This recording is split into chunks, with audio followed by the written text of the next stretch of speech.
नमस्कार दोस्तों, आदाब, सत श्री अकाल, जय हिंद, जय भारत। एक बहुत ही बहस चल रही है आजकल हमारे देश में। सत्ता पक्ष अपनी बात रख रहा है, विपक्ष अपनी बात कर रहा है। अच्छा, जनता भी अब इसमें इन्वॉल्व हो गई है और वो बहस का मुद्दा है नीट और जेईई की परीक्षा। इस समय हमारे देश में कोरोना जो है वो पूरे तरीके से फैला हुआ है। केस बढ़ते चले जा रहे हैं, 70,000 से ऊपर केस प्रतिदिन आ रहे हैं। जांचें अभी भी बहुत स्लो हो रही हैं। चिकित्सा जगत के लोग तो ये कहते हैं कि अगर जैसे बाहर विदेशों में जिस तरीके से जांचें हो रही हैं उस तरह से अगर जांचें की जाएं तो हो सकता है कि ये संख्या 2 लाख 3 लाख के ऊपर भी पहुंच सकती पर डे। और ऐसे में सरकार ने और जो संस्थाएं इस परीक्षा को करा रही हैं उन्होंने फैसला लिया है कि ये परीक्षाएं होनी चाहिए। 25 लाख लगभग लोग इसमें सम्मिलित होंगे। 25 लाख छात्र छात्राएं सम्मिलित होंगे इस परीक्षा में। पूरे देश में 155 सेंटर बनाए गए। 155 सेंटर, 25 लाख लोग, कितना क्राउड होगा, कितनी भीड़ होगी, कितने लोग होंगे। 25 लाख वो, और प्रति व्यक्ति के साथ एक व्यक्ति और होगा उसका सपोर्टिंग के लिए, तो 50 लाख होगा।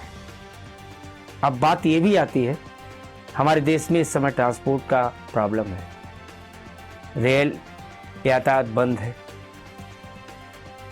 बसें भी लिमिटेड चलाई जा रही हैं, उसमें भी सोशल डिस्टेंसिंग को ध्यान में रखा जा रहा है। तीसरी चीज, बिहार, असम, बंगाल और भी कई राज्यों में बाढ़ का प्रकोप उफान पर है। और ऐसे में सरकार का ये फैसला लेना कि ये परीक्षाएं बहुत जरूरी है। सबसे पहले हम सरकार की दलील आपको सुनाते हैं, सुनिए ये दलील। मुझे इस बात की खुशी है कि जो एनटीए ने मुझे बताया, डीजी ने बताया मुझे, जब मैंने जानकारी ली कि कुल जेईई में 8,58,000 इसमें कुल अभ्यर्थी थे। और जब इन्होंने इसको पीछे के दिनों में ये तिथि घोषित करके ये कहा कि आप डाउनलोड कर सकते हैं अपना कार्ड, तो 7,50,000 के करीब छात्रों ने डाउनलोड कर दिया। इधर नीट में 24 घंटे के अंदर जो कुल 15,97,000 अभ्यर्थी हैं और 24 घंटे के अंदर 10 लाख से भी अधिक छात्रों ने डाउनलोड कर दिया। तो मुझे ये जो मेरे को मेल आती थी, एनटीए को मेल आती थी, जो अभिभावकों का और छात्रों का दबाव था कि नहीं होनी चाहिए, ये उसका प्रमाण है कि छात्र हर हालत में चाहता है कि परीक्षा हो। शिक्षा मंत्री का ये बयान था। अब विपक्ष क्या कह रहा है, विपक्ष की दलील क्या है, जिसको लेकर के वो सुप्रीम कोर्ट तक चला गया।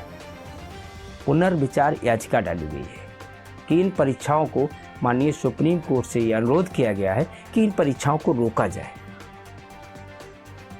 विपक्ष का क्या मत है वो भी आप सुन लीजिए।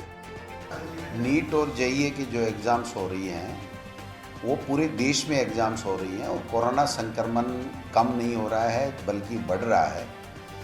मैं समझता हूँ ऐसी स्थिति में बच्चों के भविष्य के साथ में खिलवाड़ नहीं हो, तो पूरे देश के विपक्षी दलों के मुख्यमंत्रियों ने और तमाम नेताओं ने ये मांग की है कि बच्चों के भविष्य को देखते हुए केंद्र सरकार को नीट और जेईई की एग्ज़ाम नहीं करानी चाहिए।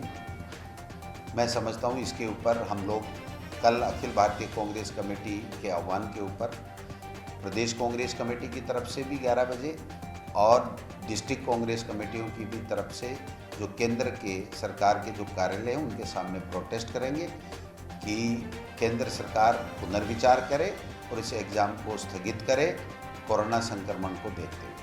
और अब बात करते हैं तीसरी, और तीसरी बात जनता। इस मुद्दे पर हमारे एक शिक्षक महोदय हैं शाहजहानपुर जिले से, उत्तर प्रदेश से, देवेश त्रिपाठी जी। उन्होंने भी कुछ अपना मत रखा है और उनका मत इन दोनों मतों से भिन्न है, क्योंकि उनका कहना कुछ और है। वो शायद इसको एक साजिश करार दे रहे हैं कि ये जो संस्थाएं परीक्षा करा रही हैं उनकी साजिश है, वो सरकार को बलगरा रही है और उससे सरकार को आने वाले दिनों में परेशानियों का सामना करना पड़ेगा। अंततः उनका भी जो कहने का मतलब है वो यही निकल रहा है कि ये परीक्षाएं नहीं होनी चाहिए। उनको भी सुन लीजिए, उसके बाद में इस पे हम लोग विचार कर लेते हैं। आदरणीय महोदय, हमारी राय है कि जो नीट और जी की परीक्षाएं होने जा रही हैं, जो संस्था NTA इस परीक्षा का आयोजन कराने जा रही है, मुझे तो ऐसा लग रहा है इस संस्था की ये सोची समझी साजिश है सरकार को बदनाम करने की। बिना किसी भूमिका के इस सरकार को बदनाम करने के लिए संस्था ने ये साजिश की है, किसी के बहकावे में की है या केवल अपने फायदे के लिए किया है। कोरोना महामारी पूरे विश्व में फैली हुई है। ऐसी स्थिति में नीट की परीक्षा कराई जाना ये कितना साकार रहेगा, मेरी राय में तो ये बिल्कुल देश के हित में नहीं है, राष्ट्र के हित में नहीं है। बिहार में मात्र 7 सेंटर बनाए गए हैं। बिहार बाढ़ के प्रकोप में फंसा हुआ है। बच्चे रो रहे हैं, चिल्ला रहे हैं कि कैसे सेंटर तक पहुंचा जाएगा। 200 किलोमीटर दूर, 400 किलोमीटर दूर सेंटर डाल दिए गए हैं। उत्तर प्रदेश में मात्र 17 सेंटर बनाए गए हैं। लाखों बच्चों को कोरोना महामारी में ढकेल दिया गया है। ऐसे में ये परीक्षा कराया जाना सरकार को पूरी तरह से बदनाम किया जाना है, क्योंकि जाने अनजाने में ये बहुत बड़ी भूल होने जा रही है। ऐसे में बच्चों को घर से बाहर नहीं निकालना चाहिए। परीक्षा से बहुत ज़्यादा जरूरी है कि उनका अस्तित्व बचा रहे। आपके सामने हमने 3 पक्ष रखे हैं। एक पक्ष सत्ता पक्ष, दूसरा विपक्ष और तीसरा आम नागरिक। अब विचार हमको ये करना है कि हमें क्या करना है। उन अभिभावकों को, उन छात्र छात्राओं को जो इस परीक्षा में सम्मिलित होना चाहते हैं। सारे परीक्षार्थी लगभग अपने एडमिट कार्ड निकाल चुके हैं, लोड कर चुके हैं, वो भी तैयारी में हैं, लेकिन समस्याएं जस की तस हैं। बाढ़ वाले इलाके से 200-300 किलोमीटर दूर कैसे परीक्षार्थी जाएगा, वो कैसे अपने सेंटर तक पहुंचेगा। यातायात के साधन कमज़ोर हैं क्योंकि यातायात बंद पड़ा है।